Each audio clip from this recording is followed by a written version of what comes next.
الله وحده لا شريك له وأشهد أن محمدا عبده ورسوله أما بعد فإن خير الحديث كتاب الله وخير الهدي هدي محمد صلى الله عليه وسلم وشر الأمور محدثاتها وكل محدثة بدعة وكل بدعة ضلالة وكل ضلالة في النار أيها الناس اتقوا الله واشكروا الله عز وجل على أن جعلكم مسلمين مؤمنين قانتين لله عز وجل সম্মানিত মুসল্লিয়ান ইকরাম, আল্লাহ রাব্বুল ইজ্জতের শুকরিয়া আদায় করা উচিত প্রত্যেকটি ঈমানদার। আল্লাহ তাআলা তাকে ঈমান নসিব করেছে। সবচেয়ে বড় নেয়ামত হলো ঈমান। আজকে আমরা ঈমানের উপর আলোচনা করব। ঈমান কি জিনিস? এমন একটি নেয়ামত আমরা পেয়েছি, যেই নেয়ামতটি পাওয়ার জন্য বহু মানুষ হাহাকার করে আছে। বহু মানুষ যে নেয়ামতটি পাওয়ার পরে আল্লাহর শুকরিয়া করে রাতের অন্ধকারে পড়ে থাকে। আমরা এই নেয়ামতটি হয়তো অনেকেই পিতৃসূত্রে পেয়ে গেছি, অনেকেই মায়ের কাছ থেকে পেয়ে গেছি, বংশসূত্রে পেয়ে গেছি। কিন্তু এই নেয়ামতটি যে কত বড় নেয়ামত তা তখনই আমরা বুঝতে পারবো যখন এই নেয়ামতটির ফল সম্পর্কে আমরা জানতে পারবো। এই নেয়ামতটি যখন একজন মানুষের অধিকারে আসবে, তার উপর কি কি করণীয় আছে, তার কি কি গুণ হওয়া উচিত, আজকে আমরা সেই বিষয়টি নিয়ে আলোচনা করব। সম্মানিত মুসলিয়ান ইকরাম, ঈমান হচ্ছে এমন একটি সম্পদ যা কয়েকটি জিনিসের সমন্বয়ে অর্জিত হয়। ঈমান শুধু অন্তরে আসলেই হয় না, ঈমান আসতে হয় মুখে এবং কর্মকাণ্ডে তার প্রকাশ পায়। একজন মানুষ ঈমানদার তখনই হয় যখন সে আল্লাহ এবং তার রাসূলের কাছ থেকে আসা জিনিসসমূহ পরিপূর্ণভাবে অন্তরে স্বীকৃতি দিবে, মুখে স্বীকৃতি দিবে এবং কর্মকাণ্ডে সেটাকে আমল করবে।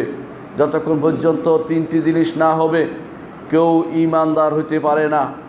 তিনটি অর্থাৎ আপনার অন্তরে যতক্ষণ পর্যন্ত আল্লাহ এবং তার রাসূল যা বলেছেন তা পরিপূর্ণভাবে মেনে না নিবেন, ততক্ষণ পর্যন্ত ঈমানদার হবেন না। সাথে সাথে মুখেও তা স্বীকার করতে হবে যে তা সত্য, আবার সাথে সাথে কর্মকাণ্ডে তা পরিণত করতে হবে।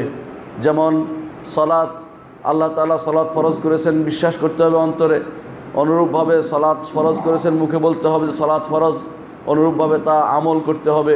এভাবে প্রত্যেকটি আল্লাহ এবং তার রাসূলের নির্দেশকে যতক্ষণ পর্যন্ত কেউ প্রতিপালন না করবে তার অন্তরে, মুখে এবং কর্মকাণ্ডে, ততক্ষণ পর্যন্ত কেউ ঈমানদার হতে পারবে না। ইমাম বুখারী রাহমাতুল্লাহ আলাইহি সেজন্য অধ্যায় বিন্যাস করেছেন। তিনি বলেছেন, বাবুন আল ঈমানু কাউলুন ওয়া আমাল। এটি একটি অধ্যায়, যে অধ্যায় আলোচনা করা হবে যে ঈমান কথা এবং কাজের নাম। অর্থাৎ ঈমান শুধু বিশ্বাসের নাম নয়। অনেকেই শুধু বিশ্বাসের নাম করার কারণে দেখা যায় সালাত পড়ে না, যাকাত দেয় না, সওম পালন করে না, হজ করে না। যদি জিজ্ঞাসা করা হয় আপনার ঈমান আছে, বলে যে আমার ঈমান আছে। ঈমান কোথায় আছে? তার ঈমান তার অন্তরের ভিতরে আছে বলেই বিশ্বাস করে। এই জন্য বহু মানুষ আল্লাহ তাআলার বিধান প্রতিপালন করে না, কারণ তারা মনে করে থাকে ঈমান শুধু অন্তরের বিশ্বাসের নাম। না, ঈমান শুধু অন্তরের বিশ্বাসের নাম নয়, ঈমান মুখের কথার নাম। অনুরূপভাবে ঈমান কর্মকাণ্ডে পরিণত করার নাম। এই ঈমান বাড়ে এবং কমে। ঈমান বাড়ে কি করে? ঈমান বাড়ে যখন একজন মানুষ আল্লাহ সম্পর্কে জানে, তার আল্লাহর নাম এবং গুণ সম্পর্কে জানে। যত বেশি আল্লাহর নাম এবং গুণ জানতে পারবে তত বেশি ঈমানকে জানতে পারবে। যে ব্যক্তি আল্লাহ সম্পর্কে শুধু একটি নাম জেনেছে, যে রহমান নামটি জানেনি, যে রাহিম নামটি জানেনি, যে গফুর নামটি জানেনি, গফফার নামটি জানেনি, তার থেকে অনেক কম জেনেছে আল্লাহ সম্পর্কে। এই জন্য মুহাম্মদুর রাসূলুল্লাহ সাল্লাল্লাহু আলাইহি ওয়াসাল্লাম তিনি আল্লাহ সম্পর্কে বেশি জানতেন বলেই আল্লাহকে বেশি ভয় করতেন এবং আল্লাহর কাছে বেশি বিনীত হতেন এবং আল্লাহর জন্য তার সব কিছু নিবেদিত হতো। যারাই আল্লাহ সম্পর্কে বেশি জেনেছেন, আল্লাহকে তারা বেশি ভয় করেছেন।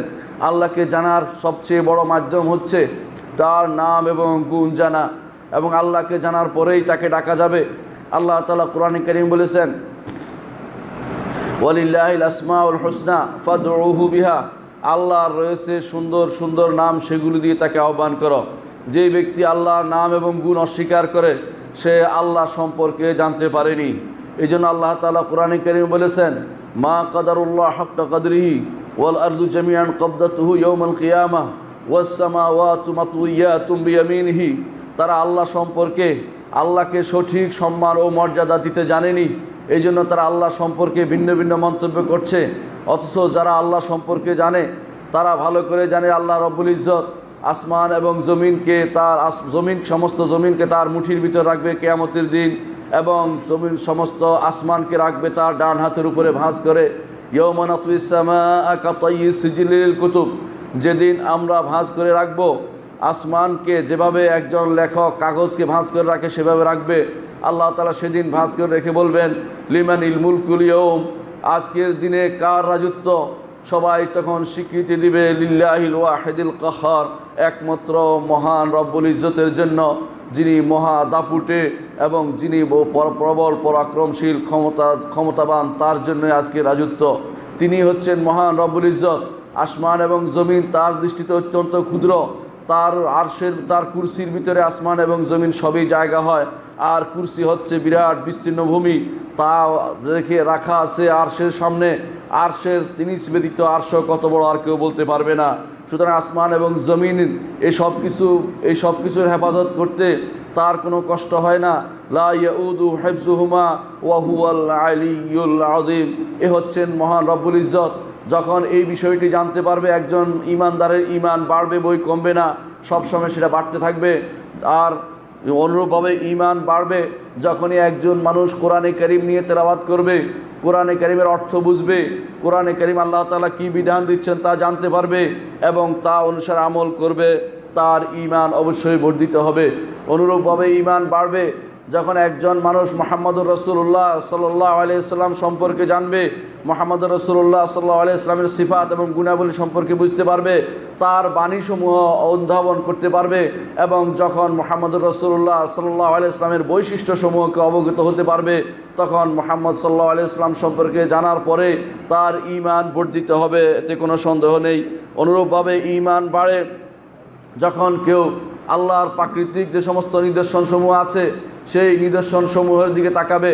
আকাশের সূর্য নিয়ম মেনে চলে, চাঁদ নিয়ম মেনে চলে, দিন রাত্রি নিয়ম মেনে চলে, অনুরূপভাবে পক্ষীকুল নিয়ম মেনে চলে, গাছগাছালি নিয়ম মেনে চলে। মানুষ শুধুমাত্র বিবেক দেওয়ার কারণে বিবেককে শানিত না করে, বিবেককে অপমানিত করে আল্লাহর নিয়মের বাইরে চলে, আল্লাহ এবং তার রসুলের কথার বাইরে চলে।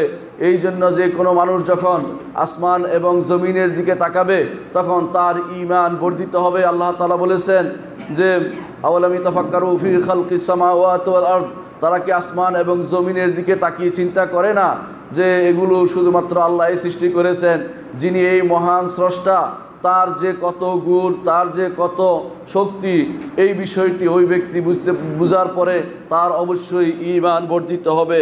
অনুরূপভাবে যে ব্যক্তি আল্লাহ রব্বুল ইজ্জতের জিকির করবে, সব সময় স্মরণ করবে, আল্লাহ তাআলা তাকে তার অন্তরের মধ্যে ঈমান প্রদান করবেন, ঈমান বাড়িয়ে দিবেন। যত বেশি আল্লাহ তাআলার কথা স্মরণ হবে তত বেশি ঈমান বাড়বে, আর যত বেশি ঈমান থেকে দূরে থাকবে, যত বেশি আল্লাহর জিকির থেকে দূরে থাকবে, তত বেশি ঈমান থেকে মানুষ দূরে সরে যাবে এবং ঈমান কমতে থাকবে। এই জন্য আল্লাহর জিকিরের মধ্যে আল্লাহ তাআলা থাকার জন্য আল্লাহ তাআলা নির্দেশ দিয়েছেন। আল্লাহ তাআলা বলেছেন, ইয়া আইয়ুহাল্লাযীনা আমানু যকুরুল্লাহা যিকরান কাসীরা, হে ঈমানদারগণ বেশি বেশি করে আল্লাহর জিকির করো। সেই জিকির হচ্ছে আল্লাহ তাআলাকে স্মরণ করা সার্বিক অবস্থায় যেভাবে আল্লাহ তাআলা স্মরণ করার নির্দেশনা দিয়েছেন, সেভাবে যখনই মানুষ স্মরণ করবে আল্লাহ রব্বুল ইজ্জতকে, তখনই তার ঈমান বর্ধিত হবে। যখনই আল্লাহ তাআলার শক্তি, আল্লাহ তাআলার যে শরীয়ত, আল্লাহ তাআলা তিনি যা যা দিয়েছেন এ সম্পর্কে মানুষ চিন্তা করবে এবং আল্লাহ তাআলাকে স্মরণ করবে। প্রতিটি উঠা বসা চলাফেরা সর্বাবস্থায় আল্লাহর জিকির রয়েছে, সেগুলিকে যারা চিন্তা ভাবনা করবে তাদের ঈমান সবসময় বাড়তেই থাকবে। অনুরূপভাবে ঈমান বাড়ে যে সমস্ত জায়গা, সে সমস্ত জায়গায় যে ব্যক্তি যাবে সেখানেও তার ঈমান বাড়বে। একজন মানুষ যখন মসজিদে আসে সেখানে তার ঈমান বর্ধিত হয়। একজন মানুষ যখন ওয়াজের মাহফিলে আসবে সেখানে তার ঈমান বর্ধিত হয়। একজন মানুষ যখন খুতবা শুনতে আসবে সেখানে তার ঈমান বর্ধিত হবে। একজন মানুষ যখন ভালো লোকদের সাথী হয়ে তাদের সাথে আলোচনায় বসবে সেখানে তার ঈমান বর্ধিত হবে।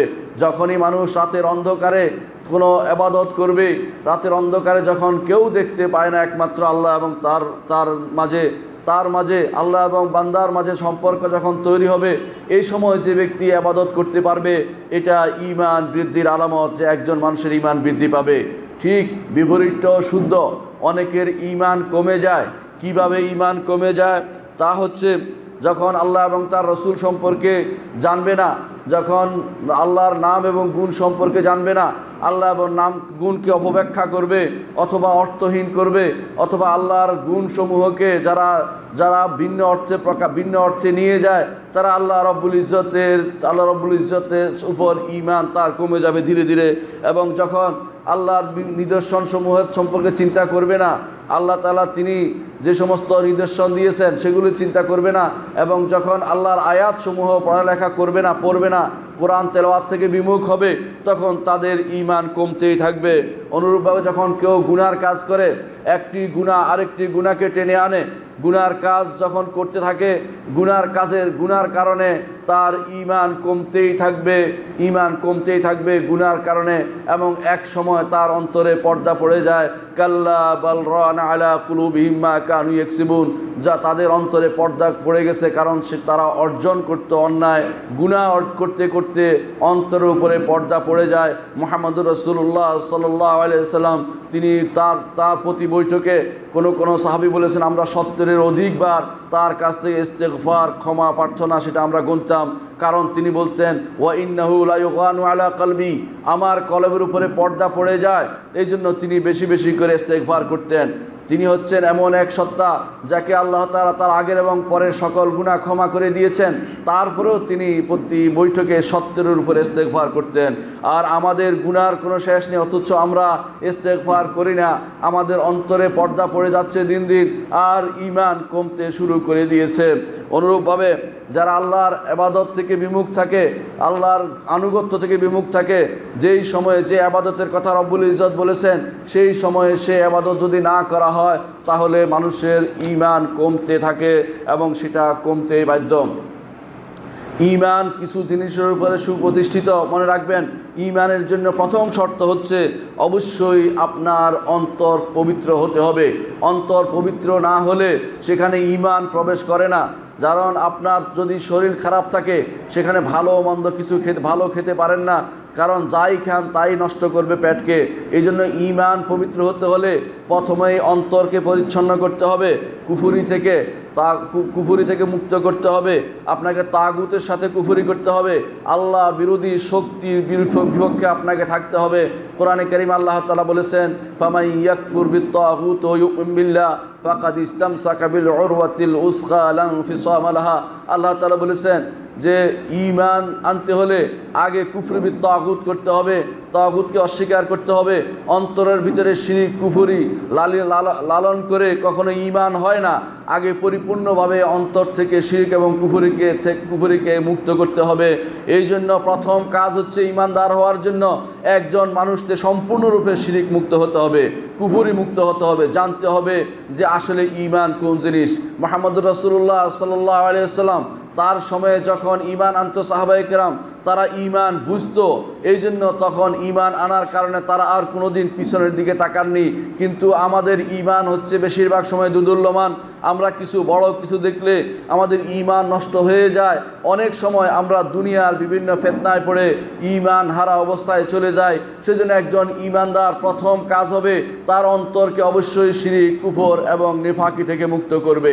এর মধ্যে যদি এটা যদি না করতে পারে তার ঈমান সেখানে স্থান পাবে না। শিরিক মিশ্রিত ঈমান অথবা কুফর মিশ্রিত ঈমান অথবা নেফাকি মিশ্রিত ঈমান ঈমান নয়, আল্লাহর দরবারে সেটা গ্রহণযোগ্য নয়। যতক্ষণ পর্যন্ত পরিপূর্ণভাবে একজন মানুষ ঈমানদার বিবেচিত না হবে, ঈমানদার না হবে, ততক্ষণ পর্যন্ত আল্লাহ রব্বুল ইজ্জত তার ঈমান গ্রহণ করবেন না। এই জন্য আল্লাহ তাআলা কোরআনে কারীমে বলেছেন, আল্লাযীনা ইসতানাবুত তাগুত আন ইয়াবুদুহা ওয়া আনাবু ইলাল্লাহ লাহুমুল বুশরা ফাবাশশির ইবাদ। যারা তাগুতের ইবাদত থেকে দূরে সরে যাবে এবং যারা আল্লাহর দিকে ফিরে আসবে তাদের জন্যই রয়েছে সুসংবাদ। আমার বান্দাদেরকে আপনি সুসংবাদ দিন। সুতরাং শিরিক এবং কুফর থেকে মুক্ত না হলে কোনোদিন ঈমানদার হতে পারবে না। আমাদের সমাজে আজ শিরিক এবং কুফর ছেয়ে আছে, নেফাকি চরিত্র আমাদের সমাজে ছেয়ে আছে, সমাজকে কলুষিত করে দিয়েছে। এই জন্য আমাদেরকে আজ ফিরে আসতে হবে ঈমানের দিকে। সেগুলিকে পরিপূর্ণভাবে না ছাড়লে সেটা আল্লাহর দরবারে ঈমানদার, সে ব্যক্তি আল্লাহর দরবারে ঈমানদার বলে বিবেচিত হবে না। কোরআনে কারীমে আল্লাহ তাআলা বলেছেন, ওয়ামা ইউমিনু আকসারুহুম বিল্লাহি ইল্লা হুম মুশরিকুন। তাদের অধিকাংশ ঈমান আনে আল্লাহর উপরে, কিন্তু তারা মুশরিক, অর্থাৎ তাদের ঈমান গ্রহণযোগ্য নয়, কারণ তাদের অন্তরে শিরিক রয়ে গেছে। ঈমানের আনার দ্বিতীয় যে মূল বৈশিষ্ট্য, যে মূল ভিত্তি, তা হচ্ছে অবশ্যই ঈমান আনার ক্ষেত্রে একটি জিনিস মনে রাখতে হবে যে ঈমান হবে গায়বী বিষয়ে। ঈমান কোনো দৃশ্যমান বিষয় হয় না, অর্থাৎ একটি জিনিস আপনি দেখেছেন সেটা ঈমানিয়াতের বিষয় নয়। এই জন্য ঈমানিয়াতের প্রত্যেকটি জিনিসে হচ্ছে গায়বী বিষয়। আল্লাহ তাআলা কোরআনে কারীম বলেছেন, আলিফ লাম মিম যালিকাল কিতাবু লা রাইবা ফীহি হুদাল লিল মুত্তাকিন আল্লাযীনা ইউমিনুনা বিল গায়ব। আল্লাহ তাআলা কোরআনে কারীমে বলছেন যে মুত্তাকিদের জন্য হেদায়েত রয়েছে এই কোরআনে, যারা গায়েবের উপর ঈমান রাখে। আর গায়েবের উপর ঈমানই হচ্ছে প্রকৃত ঈমান। যে ব্যক্তি আল্লাহ রব্বুল ইজ্জতকে না দেখে ঈমান এনেছে, মুহাম্মদ রাসূলুল্লাহ সাল্লাল্লাহু আলাইহি ওয়াসাল্লামকে না দেখে ঈমান এনেছে, কিতাব নাজিল হওয়াটা দেখেনি তারপরে ঈমান এনেছে, সমস্ত রাসূলদের উপরে ঈমান এনেছে, আখিরাতের উপরে ঈমান আনছে, তাকদীরের উপরে ঈমান আনছে, এর কোনোটি সে দেখতে পায়নি, ফেরেশতাদেরকেও সে দেখতে পায়নি, তারপর সে ঈমান এনেছে। এই জন্য ঈমান গায়েবী জিনিসের উপরেই হয়। যারা মনে করে ঈমান দেখবে, যারা দর্শন শাস্ত্র মনে করে দর্শনের মাধ্যমে, দর্শন শাস্ত্রের মাধ্যমে আল্লাহ তাআলার অস্তিত্ব প্রমাণ করবে, অথবা যারা মনে করছে কালাম শাস্ত্রের মাধ্যমে আল্লাহর অস্তিত্ব প্রমাণ করবে, তারা ঈমানের কাজ করছে না, তারা কুফরির কাজ করছে। ঈমান হতেই হবে গায়েবী বিষয়ে। যেই জিনিস আল্লাহ এবং তার রসুল বলেছেন, যা দেখা যায় না, যা বর্তমানে দেখা যাচ্ছে না, যা হয়তো একসময় দেখা যাবে, প্রত্যেকেই দেখতে পাবে আখিরাতে, এর আগ পর্যন্ত এই সময়টুকু পরীক্ষার পিরিয়ড। এখানে এই পরীক্ষার পিরিয়ডে আমাদেরকে ঈমান আনতে হবে না দেখেই। এটার নামই হচ্ছে ঈমান বিল গায়েব। ঈমান এটার উপরে সুপ্রতিষ্ঠিত। এই জন্য হাদিসে জিবরিলের বিখ্যাত হাদিসে যখন রাসূলুল্লাহ সাল্লাল্লাহু আলাইহি ওয়াসাল্লামকে জিবরিল প্রশ্ন করেছিলেন, আখবিরনি মাল ঈমান, হে আল্লাহর রাসূল আমাকে আপনি ঈমান সম্পর্কে জানান, তখন রাসূলুল্লাহ সাল্লাল্লাহু আলাইহি ওয়াসাল্লাম তাকে বলেছিলেন যে আল ঈমান ওয়া আন তু'মিনা বিল্লাহি ওয়া মালাইকাতিহি ওয়া কুতুবিহি ওয়া রাসূলিহি ওয়াল ইয়াউমিল আখির ওয়াল কদরি খাইরিহি ওয়া শাররিহি।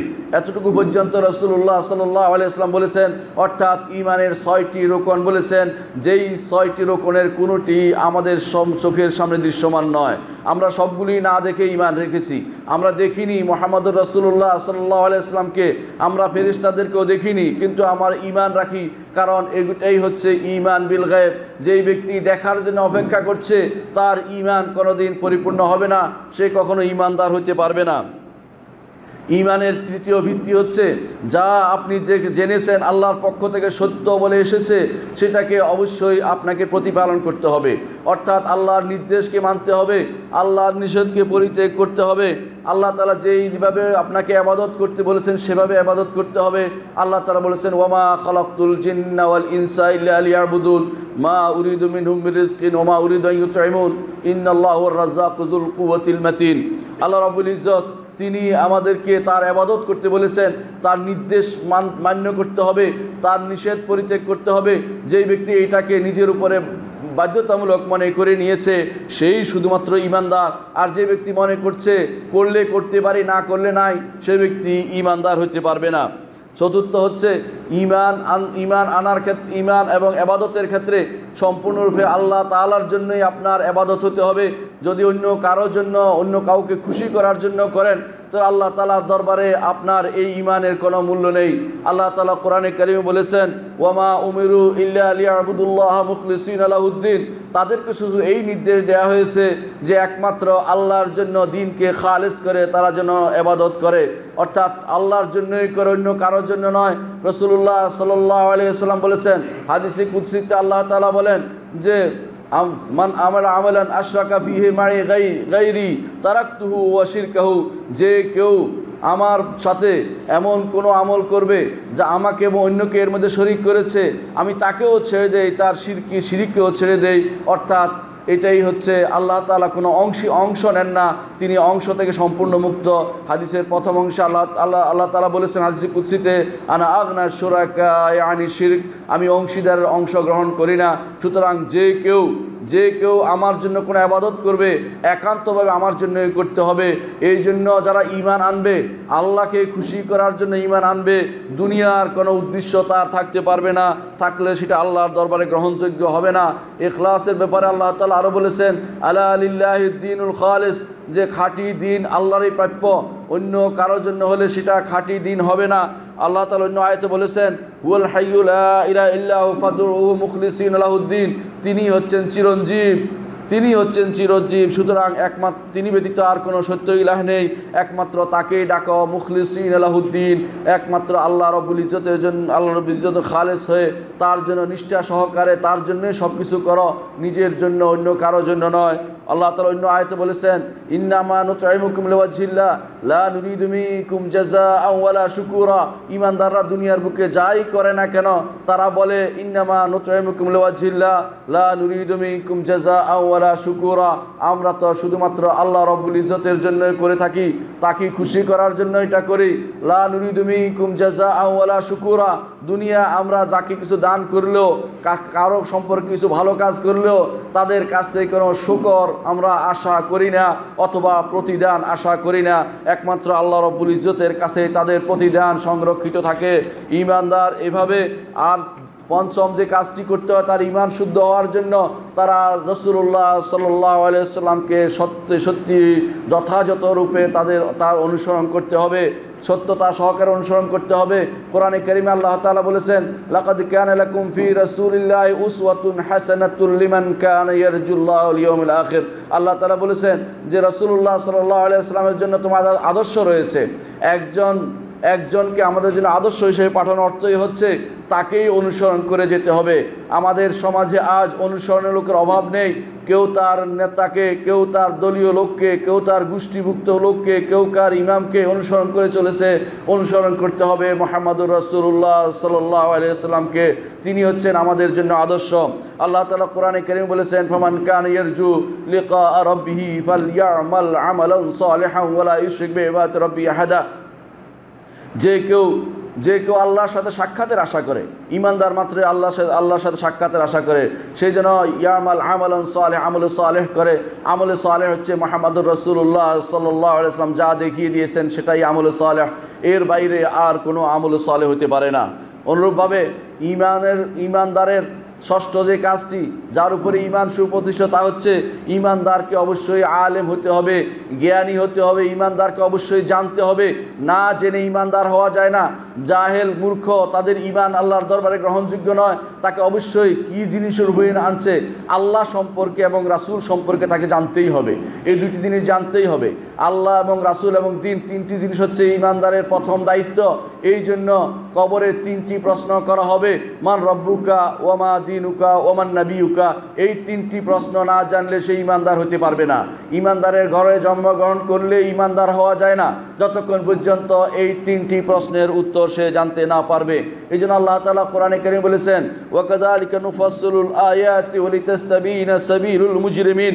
এভাবে আমরা আয়াতসমূহকে সুস্পষ্ট করে দিচ্ছি এবং যাতে করে যারা মুজরিম পথভ্রষ্ট তাদের পথ স্পষ্ট হয়ে যায়। পথভ্রষ্টরা যেন সেখানে অবশ্যই তারা যেন আলাদা হয়ে যায়। ইমানদার যেন এলমের সাথে জেনে শুনে ঈমান গ্রহণ করে। এই জন্য আল্লাহ তাআলা কোরআন নাজিল করেছেন, রসুল প্রেরণ করেছেন, বিবেক দিয়েছেন এবং দ্বীনকে সহজ করে দিয়েছেন, কোরআন কারীমকে বুঝাও সহজ করে দিয়েছেন। আল্লাহ তাআলা বলছেন, কুল হাদি সাবিলি আদউ ইলাল্লাহি আলা বাসীরাতিন আনা ওয়া মান ইত্তাবা'আনি ওয়া সুবহানাল্লাহি ওয়া মা আনা মিনাল মুশরিকিন। বলুন, এই হচ্ছে আমার পথ, যেদিকে আমি আল্লাহর দিকে আমি আহ্বান করছি। আলা বাসীরাতিন, জেনে শুনে। যিনি ডাকবেন তিনি জেনে শুনে ডাকবেন, আর যিনি আসবেন তিনিও জেনে শুনে আসবেন। না জেনে দ্বীন গ্রহণ করা আল্লাহর দরবারে গ্রহণযোগ্য নয়, জেনে শুনে দ্বীন গ্রহণ করতে হবে। এটাই হচ্ছে দ্বীনের কথা। এই জন্য অবশ্যই ঈমানের সাথে ইলম জড়িত রয়েছে। এই জন্য আল্লাহ তাআলা বলেন, ফা'লাম আন্নাহু লা ইলাহা ইল্লাল্লাহ, জেনে রাখো যে আল্লাহ ব্যতীত সত্য কোনো ইলাহ নেই। আগে জানতে হবে। এই শব্দটি মুখে উচ্চারণ করলেই সে ঈমানদার হয়ে যায় না, কারণ তার অর্থ সম্পর্কে তার জানা থাকতে হবে। সম্মানিত মুসল্লিয়ানে কেরাম, আমরা জানলাম যে ঈমান কিসের নাম আর ঈমান কিসের উপর সুপ্রতিষ্ঠিত। এখন আমরা জানবো ঈমানদারের কি কি গুণ হওয়া উচিত। আমার রব্বুল আলামিন তিনি ঈমানদারের গুণ সম্পর্কে কোরআনে কারীমে বিস্তারিত বর্ণনা করেছেন। সূরা বাকারার শুরুতে, সূরা আল মুমিনের শুরুতে এবং সূরা আল ফুরকানের শেষে রব্বুল ইজ্জত ঈমানদারদের পরিচয় তুলে ধরেছেন। আমি কিছু পরিচয় আপনাদের সামনে তুলে ধরতে চাই। প্রথমত রব্বুল ইজ্জত বলেছেন, ঈমানদারের 1 নম্বর কাজ হচ্ছে, যেহেতু সে ঈমান এনেছে, ঈমানদারের প্রথম কাজ হচ্ছে সালাতে বিনয়ী হওয়া। রব্বুল ইজ্জত বলেছেন, কদ আফলাহাল মুমিনুন আল্লাযীনা হুম ফি সালাতিহিম খাশিউন, ঈমানদাররা অবশ্যই সফলকাম যারা তাদের সালাতে বিনয়ী। সালাতে বিনয়ী কিভাবে হয়? সালাতে মাথা বাঁকা করলেই বিনয় হওয়া যায় না। সালাতে কি বলছেন, কি পড়ছেন, কার সামনে দাঁড়িয়েছেন, কার সাথে কথা বলছেন, এই বিষয়টি আপনাকে সবসময় মাথায় রাখতে হবে। যখনই আপনি বলছেন আলহামদুলিল্লাহি রাব্বিল আলামিন, তখনই আল্লাহ রাব্বুল ইজ্জত আপনার কথার উত্তর দিচ্ছে। আল্লাহ তাআলা বলেন, হামাদানি আবদি, আমার বান্দা আমার প্রশংসা করলো, আমার হামদ প্রকাশ করলো। এভাবে আল্লাহ তাআলা আপনার প্রশ্নের উত্তর দিতেই থাকেন। এই জিনিসটি যে ব্যক্তি উপলব্ধি করতে পেরেছে, সালাতের মধ্যে অবশ্যই তার অন্যদিকে মন যাবে না। এটার নামই হচ্ছে খুশু। এই খুশু এবং খুদু হচ্ছে সালাতের প্রাণ। কেন সালাতকে আগে নিয়ে আসা হয়েছে? কারণ ঈমানদারের সেদিন ঈমান এনেছে, এর প্রমাণ হচ্ছে সালাত। অন্য কোনো আমলকে এত গুরুত্ব দেওয়া হয়নি ইসলামে। সেই জন্য আপনারা জানেন যে মেরাজের রাত্রিতে রাসূলুল্লাহ সাল্লাল্লাহু আলাইহি ওয়াসাল্লামকে ডেকে নিয়ে আকাশে সালাত দেওয়া হয়েছিল। কারণ দুনিয়ার বুকে নয়, একবার আকাশে সেটা ফরজ করে দেওয়া হয়েছে এবং সেটা সসম্মানে তাকে দেওয়া হয়েছে। এমন একটি জিনিস দেওয়া হয়েছে যা ঈমানদার যা করলে আল্লাহর সাথে তার সম্পর্ক সুপ্রতিষ্ঠিত হবে। মুহাম্মদুর রাসূলুল্লাহ সাল্লাল্লাহু আলাইহি ওয়াসাল্লাম কানা ইযা হাযাবাহু আমরুন কামা ইলা সালাহ, যখনই তার কোনো বিপদ হতো সালাতে দাঁড়িয়ে যেতেন, যে আল্লাহর সাথে আমার সম্পর্কটা ঝালাই করে নেই, তৈরি করে নেই। এটাই হচ্ছে রব্বুল ইজ্জতের সাথে বান্দার একটি বিরাট অভিশাপ। যেখানে সে কথা বলতে পারে, যেখানে রব্বুল ইজ্জতের সাথে সে তার মনের ভাব বিনিময় করতে পারে, তা হচ্ছে সালাত। এই জন্য একজন ঈমানদারের প্রথম কাজ হচ্ছে সালাতে খুশু অবলম্বন করা। রাসূলুল্লাহ সাল্লাল্লাহু আলাইহি ওয়াসাল্লাম বলেছেন, মা মিন ইমরিন তাহদুরু সালাতুন মাকতুবা ফায়ুহসিনু ওয়াদুআহা ওয়া খুশুআহা ওয়া রুকুআহা ইল্লা কানাত লাহু কাফারাতুল লিমা ক্বাবলাহা। রাসূলুল্লাহ সাল্লাল্লাহু আলাইহি ওয়াসাল্লাম বলেছেন, কোনো ঈমানদারের যখন সালাতের সময় হবে, সুন্দরভাবে ফরজ সালাতের সময় হবে, সে যদি সুন্দরভাবে ওযু করে এবং খুজু সহ সালাত আদায় করে, রুকুটা সুন্দরভাবে আদায় করে, তাহলে তার পূর্ববর্তী সমস্ত গুনার কাফারা হয়ে যাবে। এই হচ্ছে ঈমানদারের সালাতের বিরাট ফজিলত। এটা এই জন্য যে ঈমানদার আল্লাহ নির্দেশিত কাজটি সে করেছে, এটা ঈমানদারের প্রথম কাজ। এই জন্য যে ব্যক্তি ঈমান এনেছে সে সালাত আদায় করতেই হবে। সালাত আদায় না করলে সে ঈমানদার হতে পারে না। এই জন্য রাসূলুল্লাহ সাল্লাল্লাহু আলাইহি ওয়াসাল্লাম বলেছেন, আল আহদুল্লাযী বাইনানা ওয়া বাইনাহুম আস-সালাহ ফামান তারাকা ফাকাদ কাফারা। আমাদের মধ্যে এবং কাফেরদের মধ্যে পার্থক্য হচ্ছে সালাতের। যে ব্যক্তি সালাত ত্যাগ করবে সে কাফের হয়ে যাবে। কারণ সালাত হচ্ছে বাহ্যিক ঈমানের পরিচয়। এই জন্য ঈমানে খুজু অবলম্বন করতে হবে, সালাতের মধ্যে খুশু অবলম্বন করতে হবে। দ্বিতীয় যে গুণ হচ্ছে ঈমানদারের, তা হচ্ছে ঈমানদার বাড়তি কাজ থেকে দূরে থাকে, বেহুদা কাজ থেকে দূরে থাকে। আল ইরাদু আনিল লাগব, যেটা আল্লাহ তাআলা কোরআনে কারীমে বলেছেন যে ওয়াল্লাযীনা হুম আনিল লাগবি মুরিদুন। আর তারা হচ্ছে ইমানদার যারা বেহুদা কাজ থেকে দূরে থাকে। বেহুদা কাজ কি? মিথ্যা, গালিগালাজ, বাড়তি কথা, বাতিল কাজ এবং কারো মিথ্যাচার, গীবত চর্চা অথবা কারো বিরুদ্ধে যে সমস্ত মানুষ অপবাদ নিয়ে আসে সেগুলি ইমানদারের মুখ থেকে বের হয় না। ইমানদার সব সময় অপেক্ষা করে ভালো কথা বলবে। মুহাম্মদুর রাসূলুল্লাহ সাল্লাল্লাহু আলাইহি ওয়াসাল্লাম বলেছেন, মান কানা ইউমিনু বিল্লাহি ওয়াল ইয়াউমিল আখির ফালিয়াকুল খায়রান আও লিয়াসমুত। যে ব্যক্তি ঈমান রাখে আল্লাহ এবং আখিরাতের উপরে, সে যেন ভালো কথা বলে অথবা যেন সে চুপ করে থাকে। মুহাম্মদুর রাসূলুল্লাহ সাল্লাল্লাহু আলাইহি ওয়াসাল্লাম এভাবে আমাদেরকে বাড়তি খারাপ কাজ থেকে দূরে থাকতে বলেছেন। যে ব্যক্তি গানের মজলিসে বসে, যে ব্যক্তি হারাম কোনো গান দেখে, যে ব্যক্তি কোনো টিভিতে সিরিয়াল দেখছে, যে ব্যক্তি মেয়েদের দিকে তাকিয়ে আছে, যেই মেয়ে পুরুষের দিকে তাকিয়ে আছে হারামভাবে, সে সবাই সেটাই লাভ করছে। এই জন্য আগেকার দিনের আলেমগণ যখনই কোথাও কোনো আল্লাহ বিরোধী কোনো সব জিনিস দেখতেন, সেখানে তারা কানে আঙ্গুল দিয়ে চলে যেতেন যতক্ষণ না সেটা শোনা যেত। তাদের ক্ষমতা থাকলে প্রতিহত করতেন, না হলে সেখান থেকে চলে যেতেন। যে ব্যক্তি ঘরের ভিতরে বড় শয়তানের বাক্সটি ঢুকিয়ে ফেলেছেন এবং সেখান থেকে মানুষকে দেখাচ্ছেন, নিজের পরিবারকে নষ্ট করছেন, সন্তান সন্ততি বিনষ্ট করছেন, তারা অবশ্যই এই ইমানদারের সিফাতের ভিতরে পড়তে পারবেন না। যারা বাড়তি এবং অন্যায় অশ্লীল কাজ থেকে নিজের পরিবারকে মুক্ত না করছে ততক্ষণ পর্যন্ত তারা ইমানদার হতে পারছে না। আল্লাহ তাআলা কোরআনে কারীমে বলেছেন, ওয়াইজা মাররু বিল্লাগবি মাররু কিরামা। তারা যখন অন্যায় আচরণ, খারাপ কিছু দেখে সেখান থেকে তারা সুন্দরভাবে কেটে পড়ে। আল্লাহ তাআলা কোরআনে কারীমে বলেছেন, যখন আয়েশা রাদিয়াল্লাহু আনহার বিরুদ্ধে কিছু মানুষ কথা বলেছে, যেই কথাগুলি গ্রহণযোগ্য নয়, আল্লাহ তাআলা আয়াত নাজিল করে বললেন, লাউলা ইজ সামি'তুমুহু কুলতুম মা লাউলা ইজ সামি'তুমুহু যান্নাল মুমিনুনা ওয়াল মুমিনাতু বিআনফুসিহিম খায়রা ওয়া ক্বালু হাযা ইফকুম মুবিন। যখন তারা এই ঘটনা শুনলো, তখন কেন ইমানদাররা নিজেদের ভালো চিন্তা করলো না যে আমার ইমানদার বোন, আমার ইমানদার ভাই তারা ভালো, তাদের বিরুদ্ধে কেন আমি খারাপ ধারণা করব? এবং কেন তারা বললো না যে এটা মিথ্যা? একজন ইমানদারের জন্য সবসময় প্রথম কাজ হবে, যখনই কোনো খবর শুনবেন সাথে সাথে বলবেন, খারাপ খবর করে ইমানদার সম্পর্কে বলবেন যে এটা মিথ্যা। যতক্ষণ না সেটা প্রমাণিত হচ্ছে ততক্ষণ পর্যন্ত সে দোষমুক্ত। এটাই ইমানদারের কাজ। বাড়তি বেহুদা সময় নষ্ট করা, বেহুদা কথায় গল্প করা, একজনের বিপক্ষে আরেকজনের বিপক্ষে লাগিয়ে দেয়া এবং মিথ্যা বদনামি করে বেড়ানো, মেয়েদের বিরুদ্ধে কুৎসা রটানো, এসবেই এই ওয়াল্লাযীনা হুম আনিল লাগবি মুরিদুন এর অন্তর্ভুক্ত। দ্বিতীয় যে কাজটি ইমানদারদের করতে হবে তা হচ্ছে, আল্লাহ তাআলা বলে দিয়েছেন, ওয়াল্লাযীনা হুম লিয-যাকাতি ফাইলুন। আর তারা ইমানদার যারা যাকাত প্রদান করে থাকে। এই যাকাত দুই ধরনের, একটি হচ্ছে আত্মিক পবিত্রতা, আরেকটি হচ্ছে সম্পদের পবিত্রতা। কোরআনে কারিমে আল্লাহ তাআলা এই সম্পদের পবিত্রতা সম্পর্কে বিভিন্ন জায়গায় বলেছেন, ওয়াল্লাযীনা ফি আমওয়ালিহিম হাক্কুল লিস-সাইলি ওয়াল মাহরুম। যাদের সম্পদে মাহরুম, যারা চায় না এবং যারা চেয়ে বেড়ায়, তাদের হক রয়েছে, তারাই হচ্ছে ইমানদার। অনুরূপভাবে রাসূলুল্লাহ সাল্লাল্লাহু আলাইহি ওয়াসাল্লাম শারীরিক আত্মিক পবিত্রতার ব্যাপারে গুরুত্ব দিয়েছেন। আল্লাহ রাসূল সাল্লাল্লাহু আলাইহি ওয়াসাল্লাম বলেছেন, আত-তুহুরু শত্রুল ঈমান। পবিত্রতা হচ্ছে ঈমানের অর্ধেক। এই জন্য ইমানদার পবিত্র থাকবে, ইমানদার গুপ লম্বা করবে না, ইমানদার জটালি হবে না, জট লাগাবে না, ইমানদার গোসল করবে। ইমানদার কোনো কবরের কাছে বসে বসে সেরকম জট লাগিয়ে মানুষকে নিজেকে কোনো রকমের ভিন্ন ধর্মী পেশ হিসেবে পেশ করবে না। ইমানদার সদা পবিত্র থাকবে। এটাই আল্লাহ রাব্বুল ইজ্জতের নির্দেশ, ওয়াল্লাযীনা হুম লিয-যাকাতি ফাইলুন। অনুরূপভাবে চতুর্থ যে গুণটি ইমানদারের থাকা উচিত তা হচ্ছে, আল্লাহ তাআলা বলে দিয়েছেন, ওয়াল্লাযীনা হুম লিফুরুজিহিম হাফিজুন ইল্লা আলা আজওয়াজিহিম আও মা মালাকাত আইমানুহুম ফাইন্নাহুম গায়রু মালুমিন। আল্লাহ তাআলা বলছেন যে আর ইমানদারের আরেকটি গুণ হচ্ছে, তারা তাদের লজ্জাস্থানের হেফাজত করে। মুহাম্মদুর রাসূলুল্লাহ সাল্লাল্লাহু আলাইহি ওয়াসাল্লাম বলেছেন, মান ইয়াদমান লি মা বাইনা লিহইয়াইহি ওয়া মা বাইনা ফাখযাইহি আদমান লাহুল জান্নাহ।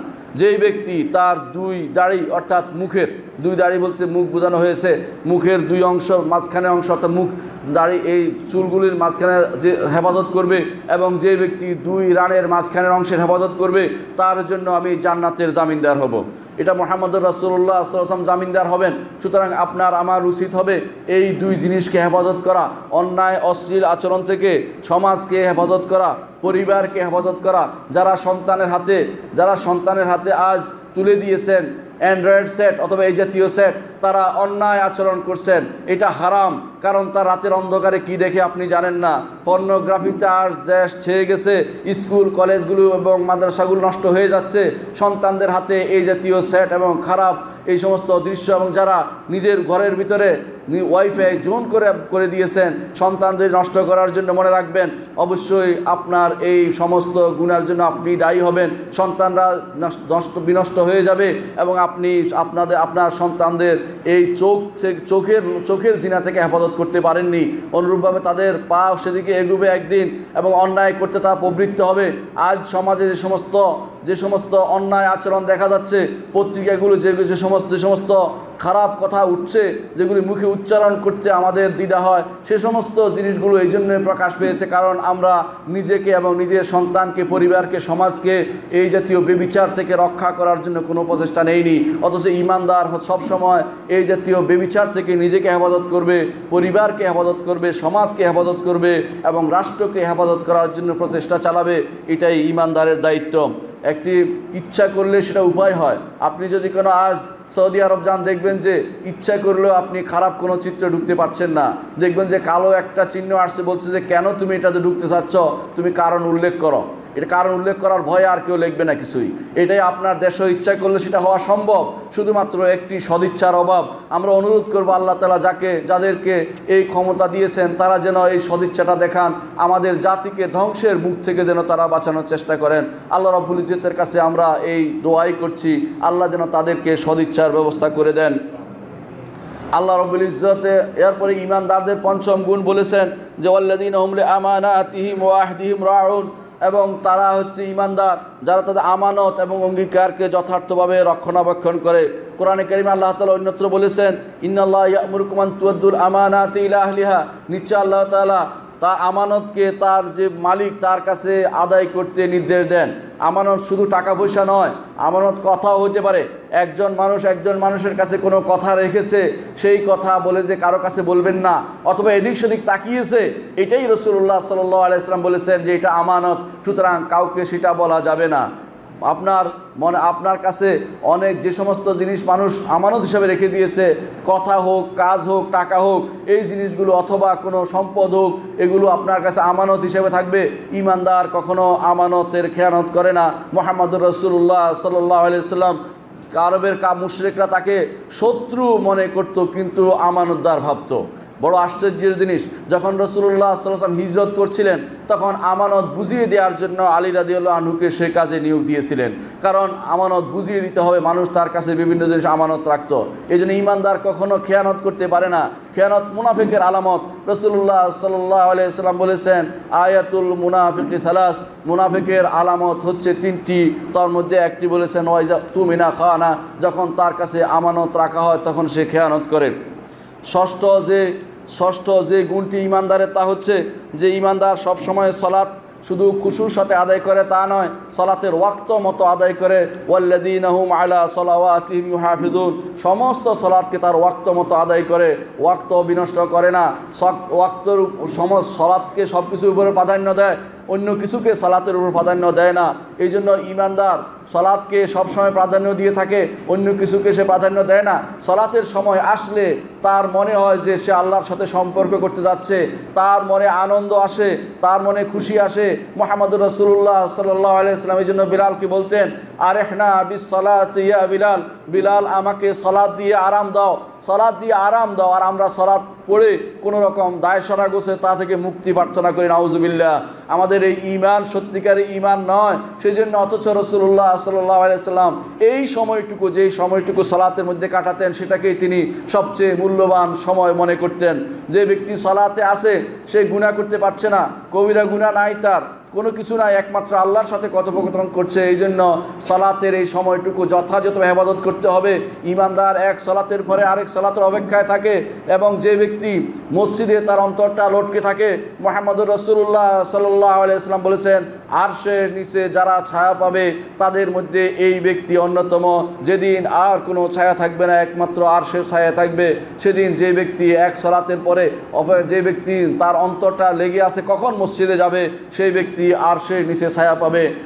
আমি কি তাদের অন্তর্ভুক্ত হতে পেরেছি কিনা আমি নিজেকে জিজ্ঞাসা করে নিতে পারি। সপ্তম যে কাজটি করলে ইমানদার গুণ বলে আল্লাহ তাআলা ঘোষণা করেছেন যে কাজটিকে, তা হচ্ছে যারা আল্লাহর ভয়ে সদা কম্পমান থাকে। আল্লাহর ভয়ে কম্পমান থাকলে শিরিক করবে না, কুফরি করবে না, মুনাফিকি করবে না, গুনার কাজে প্রবৃত্ত হবে না, আল্লাহ তাআলার আযাবকে ভয় করবে, হাসরের দিন যে আযাব হবে হাসরের মাঠের আযাবকে ভয় করবে, কবরের আযাবকে ভয় করবে, জাহান্নামের আযাবকে ভয় করবে। এই জন্য ইমানদার এই আল্লাহর ভয়ে সদা কম্পমান থাকবে। যে বেশি আল্লাহকে চিনে সে বেশি আল্লাহকে ভয় পেয়েছে। মুহাম্মদুর রাসূলুল্লাহ সাল্লাল্লাহু আলাইহি ওয়াসাল্লাম তিনি বলেছেন, ইন্নী লা আখশাকুম বিল্লাহ, নিশ্চয়ই আমি তোমাদের থেকে আল্লাহকে বেশি ভয়কারী, আল্লাহকে বেশি ভয় করে, কারণ ভয় করেন তিনি আল্লাহকে বেশি জানেন বলেই। অথচ আমরা আল্লাহকে জানি না বলেই আজ আমরা আল্লাহর ভয়ে আল্লাহকে ভয় করি না, অন্যায় কাজ করে যাচ্ছি, সুদ খেয়ে যাচ্ছি, ঘুষ খেয়ে যাচ্ছি, মিথ্যা কথা বলে যাচ্ছি, কারচুপি করে যাচ্ছি, মানুষকে পণ্য দিতে খারাপ পণ্যটা দিয়ে উপরে ভালো পণ্য দিয়ে নিচে খারাপ পণ্য দিয়ে দিচ্ছি, কারণ আল্লাহর ভয় আমাদের মধ্যে কাজ করে না। এই জন্য ইমানদার এমন সত্তা হবে যে যিনি আল্লাহর ভয়ে সদা প্রকম্পমান থাকবেন। অষ্টম যে গুণটি ইমানদারের থাকা উচিত তা আল্লাহ তো আবুল ইজ্জত বলে দিয়েছেন, ওয়াল্লাযীনা হুম বিআয়াতি রাব্বিহিম ইউমিনুন, আর যারা আল্লাহর আয়াত সমূহে যথাযথ ঈমান রাখে। আল্লাহর আয়াত হচ্ছে কোরআনে কারীমের, যেখানে যা বলা হয়েছে এটার উপরে তারা ঈমান রাখে, তারা ঈমান আনে যে রব্বুল ইজ্জত তিনি কিয়ামত সংগঠিত করবেন, তারা ঈমান আনে যে সূর্য আল্লাহ তাআলা পরিচালনা করেন, এবং লিমুস্তাকাররিল্লাহা, সূর্যের একটা মুস্তাকার আছে যেখানে গিয়ে সূর্য আল্লাহর আরশের নিচে সেজদা করে। ঈমানদার এটা না দেখেও বিশ্বাস করে। যত বড় বিজ্ঞানী হোক না কেন, ঈমানদার ও বিজ্ঞানের দিকে তাকায় না। ঈমানদার বলে আমার রব্বুল ইজ্জত যা বলেছেন তা সত্য, বিজ্ঞানী ভুল করতে পারে, আমার রব্বুল ইজ্জতের আয়াতে কোনো ভুল থাকতে পারে না। লা ইয়াতিহিল বাতিলু মিন বাইনি ইয়াদাইহি ওয়ালা মিন খালফিহি তানজিলুম মিন হাকিমিন হামিদ। এই জন্য ঈমানদারের এই সিফাতগুলো মনে রাখতে হবে। আল্লাহর আয়াত যখনই পড়বেন সাথে সাথে এটাকে যথাযথভাবে বিশ্বাস করবেন, এটা হচ্ছে ঈমানদারের একটি গুণ। নবম গুণ হচ্ছে আল্লাহ তাআলা বলে দিয়েছেন, ওয়াল্লাযীনা ইউতুনা মা আতাউ ওয়া কুলুবুহুম ওয়াজিলাতুন আন্নাহুম ইলা রাব্বিহিম রাজিউন।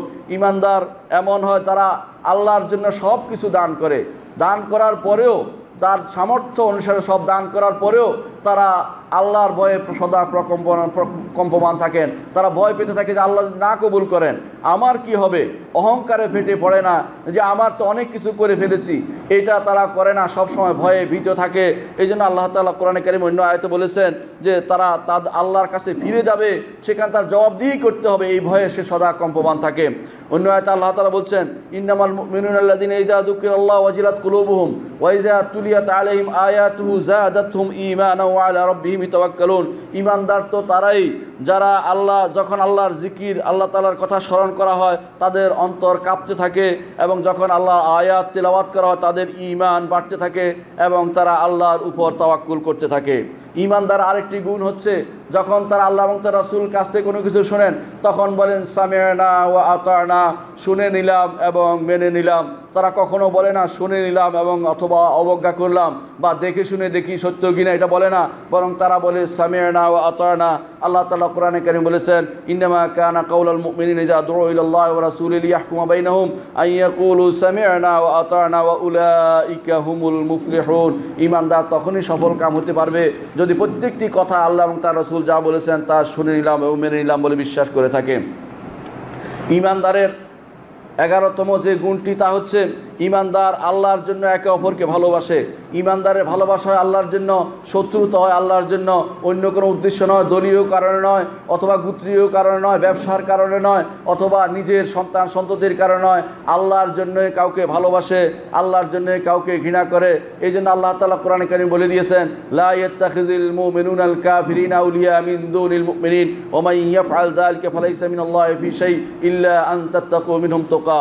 অন্য আয়াতে আল্লাহ তাআলা বলেছেন, ইন্নামাল মুমিনুনা ইখওয়া, ঈমানদাররা ভাই ভাই হিসাবে থাকে, এটাই তাদের বড় পরিচয়। অনুরূপভাবে 12তম গুণ হচ্ছে ঈমানদাররা সৎ কাজের আদেশ দেয়, অসৎ কাজ থেকে নিষেধ করে। আল্লাহ তাআলা কোরআনে কারীম বলেছেন, ওয়াল মুমিনুনা ওয়াল মুমিনাত বা'দুহুম আউলিয়াউ বা'দ ইয়া'মুরুনা বিল মা'রুফ ওয়া ইয়ানহাউনা আনিল মুনকার ওয়া ইউকিমুনা সলাতা ওয়া ইউতুনা যাকাতা ওয়া ইউতিউনা আল্লাহ ওয়া রাসূলাহু উলাইকা সায়ারহামুহুমুল্লাহ ইন্নাল্লাহা আজিজুন হাকীম। আল ঈমানদারের 13তম গুণ হচ্ছে আল গীরা, অর্থাৎ তারা অন্যায় আচরণ যখন হয় তখন সেখানে তারা আত্মমর্যাদা বোধ অনুভব করে। রাসূলুল্লাহ সাল্লাল্লাহু আলাইহি ওয়াসাল্লাম বলেছেন, নিশ্চয়ই আল্লাহ তাআলা আত্মমর্যাদা বোধ তার রয়েছে, এই জন্য যখন ঈমানদার কোনো হারাম কাজ করে আল্লাহর আত্মমর্যাদা বোধে লাগে, তিনি তখন তার উপর প্রধান্বিত হন। এই জন্য ঈমানদারও যখন ওয়াইনাল মুমিনা লা ইয়াগার, মুমিনও ঈমানদারও এই জন্য আল্লাহ তাআলার কোনো হারাম কাজ হতে দেখলে, কোনো গুনার কাজ হতে দেখলে ঈমানদার অন্তরে আঘাত লাগে, কষ্ট পায়, তার আত্মমর্যাদা বোধ হয়। এই জন্য তার ঘরে কখনো অন্যায় হতে দেখলে, তার কোথাও বেবিচার হতে দেখলে, তার সন্তান বা তার স্ত্রী বা অন্য কেউ যদি কোথাও কারোর সাথে পরপুরুষের সাথে কথা বলতে দেখে, তখন তার অন্তর মর্যাদায় লাগে। এই মর্যাদাটা ঈমানের অন্তর্ভুক্ত, এটা আল্লাহর পক্ষ থেকে দেয়া ঈমানদারের জন্য বিরাট একটি নেয়ামত। 14তম কাজ হচ্ছে ঈমানদারের 14তম কাজ গুণ হচ্ছে, যে কোনো অবস্থায় ঈমানদার কখনো পরিবর্তন হয়ে যায় না। রাসূলুল্লাহ সাল্লাল্লাহু আলাইহি ওয়াসাল্লাম বলেছেন, ভালো মন্দ সর্ব অবস্থায় একমাত্র ঈমানদারের জন্য যাবতীয় পুরস্কার রয়েছে। আল্লাহ তাআলা বলছেন, মিনাল মুমিনিনা রিজালুন সাদাকু মা আহাদুল্লাহ আলাইহি ফামিনহুম মান কাদা নাহবাহু ওয়া মিনহুম মান ইয়ানতাজির ওয়া মা বাদদালু তাবদীলা। সাহাবায়ে কেরামের মধ্যে তাদের কারো বিপদ এসেছে, কেউ শহীদ হয়ে গেছেন, কেউ জিহাদের মধ্যে সারা জীবন কাটিয়ে দিয়েছেন, কিন্তু কখনো ঈমান থেকে তারা পিছপা হননি। এই জন্য ঈমানদার সামনে এগিয়ে যাবে, যত বিপদে আসুক না কেন ঈমানদার কখনো আল্লাহ এবং তার রাসূলের দ্বীন থেকে দূরে সরে যায় না, বরং সর্ব অবস্থায় দ্বীনের উপর অটল থাকে। 15তম বৈশিষ্ট্য হচ্ছে ঈমানদারের, তা হচ্ছে ঈমানদার ভালোবাসে। ঈমানদার যখন কোনো মুমিনের কষ্ট দেখে তার কষ্ট হয়, যখন মুমিনের কোনো আনন্দ দেখে তার আনন্দ হয়। একজন ঈমানদারের কষ্ট দেখলেও তার অন্তরে কষ্ট অনুভূত হয়। এটা ঈমানদার শুধুমাত্র অনুভব করে থাকে। রাসূলুল্লাহ সাল্লাল্লাহু আলাইহি ওয়াসাল্লাম বলেছেন, আল মুমিনু লিল মুমিনি কাল বুনিয়ান সুম্মা শাব্বাকা বাইনা আসাবিহি। রাসূলুল্লাহ সাল্লাল্লাহু আলাইহি ওয়াসাল্লাম বলেছেন, ঈমানদারের মতো কেমন একটা দেয়ালের মতো, দেয়ালের যেমন একটি ইট পড়ে গেলে দেয়াল সুন্দর হয় না, ঈমানদার সবসময় সেই জন্য দেয়ালের মতো থাকবে। তারপর তিনি আঙ্গুলের একটির ভিতরে একটি ঢুকিয়ে তা দেখিয়ে দিলেন। রাসূলুল্লাহ সাল্লাল্লাহু আলাইহি ওয়াসাল্লাম বলেছেন আরও, ঈমানদার পরস্পর ভালোবাসা এবং পরস্পর মহব্বতের মধ্যে এবং দয়ার মধ্যে তারা যেন কাল জাসাদিল ওয়াহিদ, একটি শরীরের মতো, যেখানে একটি কাঁটা ফুটলে সারা শরীর, আঙ্গুলে কাঁটা ফুটলে সারা শরীরে ব্যথা অনুভূত হয়। সেজন্য ঈমানদার কখনো চুপ থাকতে পারে না তার ভাইয়ের কষ্টে। 16তম বৈশিষ্ট্য হচ্ছে ঈমানদার সবচেয়ে উত্তম চরিত্র অধিকারী হয়। রাসূলুল্লাহ সাল্লাল্লাহু আলাইহি ওয়াসাল্লাম বলেছেন, মা মিন শাইইন আসকালু ফি মিজানিল মুমিনি ইয়াউমাল কিয়ামাতি মিন হুসনিল খুলুকি। উত্তম চরিত্রের চেয়ে কিয়ামতের মাঠে আল্লাহর মিজানে কোনো ভারী কিছু থাকবে না। এই জন্য ঈমানদারের পাল্লাতে ভারী থাকবে সবচেয়ে বেশি উত্তম চরিত্র। ঈমানদার উত্তম চরিত্রের অধিকারী হবে। 17তম বৈশিষ্ট্য হচ্ছে ঈমানদার কোরআন তিলাওয়াত করে। এটা ঈমানদারের বৈশিষ্ট্য। মুনাফেক এ থেকে দূরে থাকে, কাফের এর থেকে দূরে থাকে। অনুরূপভাবে যারা ফাজের তারা কোরআন তিলাওয়াত করে না। আর ঈমানদারের কাজ হচ্ছে কোরআন তিলাওয়াত করা। যত বেশি কোরআন তিলাওয়াত করবে আল্লাহর নৈকট্য অর্জন তারা করতে পারবে। 18তম বৈশিষ্ট্য হচ্ছে ঈমানদার দুনিয়ার মুআমালাতে একে অপরের বেচাকেনার উপরে বেচাকেনা করে না, একের বিয়ের প্রস্তাবের উপরে অন্যের বিয়ের প্রস্তাব দেয় না, একের মূলামূলির উপরে দরদামের উপরে আরেকজন দরদাম করে না। এসবই রাসূলুল্লাহ সাল্লাল্লাহু আলাইহি ওয়াসাল্লাম হাদিস দ্বারা সাব্যস্ত হয়েছে। 19তম বৈশিষ্ট্য হচ্ছে ঈমানদারের, যে ঈমানদার কোনো ভুল দুইবার করে না। একবার অন্যায় হয়ে গেলে তওবা করে, দ্বিতীয়বার এই অন্যায়টি করতে সে প্রবৃত্ত হয় না। এটা ঈমানদারের একটি চরিত্র। 20 নম্বর গুণ হচ্ছে ঈমানদার আল্লাহর ক্ষমার দিকে দ্রুত ধাবিত হয় এবং গোপনে প্রকাশ্যে সে দান করে। ঈমানদার ক্রোধ সম্বরণ করে। ঈমানদার মানুষকে ক্ষমা করে দেয়। যখন অন্যায় আচরণ হয় তখন তারা তওবা করে এবং তারা ইস্তিগফার করতে থাকে। আল্লাহ তাআলা বলেছেন, ওয়াসারিউ ইলা মাগফিরাতিম মির রাব্বিকুম ওয়া জান্নাতিন আরদুহাস সামাওয়াতু ওয়াল আরদু উইদ্দাত লিল মুত্তাকিন আল্লাযীনা ইউনফিকুনা ফিস সাররা'i ওয়াদ দাররা'i ওয়াল কাযিমিনাল গায়জ ওয়াল আফিনা আনিন নাস ওয়াল্লাহু ইউহিব্বুল মুহসিনিন। এজন্য ঈমানদার এই কাজগুলি করে থাকে। 21তম হচ্ছে ঈমানদার ইমানদার যখন তাকে সাক্ষী বানানো হয় তখন সে সাক্ষ্য দিয়ে থাকে এবং তাকে সাক্ষী না বানালেও সে সাক্ষ্য দেয় যদি তার প্রয়োজন হয়, কারণ সে সাক্ষ্য গ্রহণ করে এবং সাক্ষ্য প্রদান করে। আল্লাহ তাআলা কোরআনে কারীম বলেছেন, ওয়াল্লাযীনা হুম বিশাহাদাতিহিম কায়িমুন ওয়াল্লাযীনা হুম আলা শাহাদাতিহিম কায়িমুন। যে সাক্ষ্য যখন হয়েছে, ইমানদারের পরস্পর সাক্ষ্য নিজে হয় এবং সাক্ষ্য প্রদান করে, আল্লাহর জন্যই তারা সেটা করে, দুনিয়ার কোনো উদ্দেশ্য সেটা করে না। ইমানদারের এই জন্য আল্লাহর উপর সর্বশেষ যেটা বলবো 23তম যে বৈশিষ্ট্যতা হচ্ছে 22তম, সেটা হচ্ছে ইমানদার সবসময় আল্লাহর উপর ভরসা করে। আল্লাহ তাআলা বিভিন্ন আয়াত বলেছেন, ওয়া আলাল্লাহি ফালইয়াতাওয়াক্কালিল মুমিনুন। যদি কেউ আল্লাহর উপর ভরসা করে, শিরিক করতে পারবে না, কুফরিতে লিপ্ত হবে না, মুনাফিকি করবে না, সর্ব অবস্থায় আল্লাহকে স্মরণ করবে। এই জন্য ইমানদারের বড় একটি গুণ হচ্ছে আল্লাহর উপর তাওয়াক্কুল করা। আকুলু কাওলি হাযা ওয়া আস্তাগফিরুল্লাহ লি ওয়া লাকুম ওয়া লিসাইরিল মুসলিমিন ফাস্তাগফিরু ইন্নাহু হুয়াল গফুরুর রহিম।